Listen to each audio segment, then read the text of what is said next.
In this morning's Money Watch, protecting your credit score.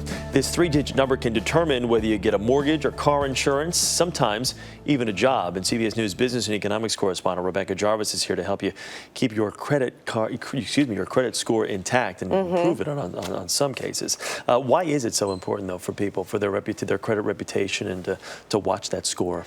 First of all, you have a credit reputation, and that's both your credit score as well as your credit report. The two items together are the things that banks use, phone companies use, even in some cases employers use to determine whether or not you are the kind of person that they can depend on and trust to act responsibly. That credit score is a number somewhere between 300 and 850, and it can certainly change your ability in life to get a loan, to get a credit card, and even in some cases to get a job. What controls how either high or low that number can be?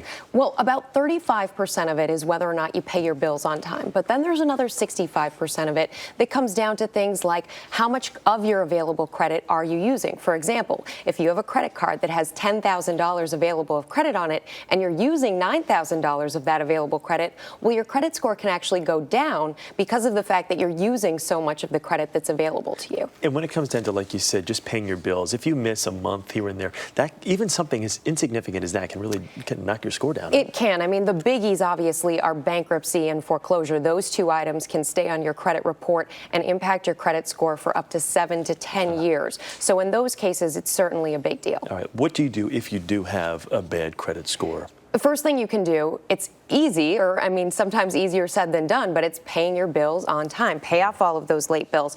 Also, resuscitate, use an old credit card. And what that will do is it will give you more available credit. It will look like you are utilizing less of the available credit. Do not, however, open a new account. That can lower your credit score. And also don't close old accounts. It's okay to leave an old credit card just sitting dormant without carrying balances. Okay, what if you've always had good credit, and let's say now you want to apply for a loan? You want to check that credit report and that credit score before you go through that process. One of the things is with credit reports, about a quarter of them actually have errors on them. So what you can do is go to annualcreditreport.com.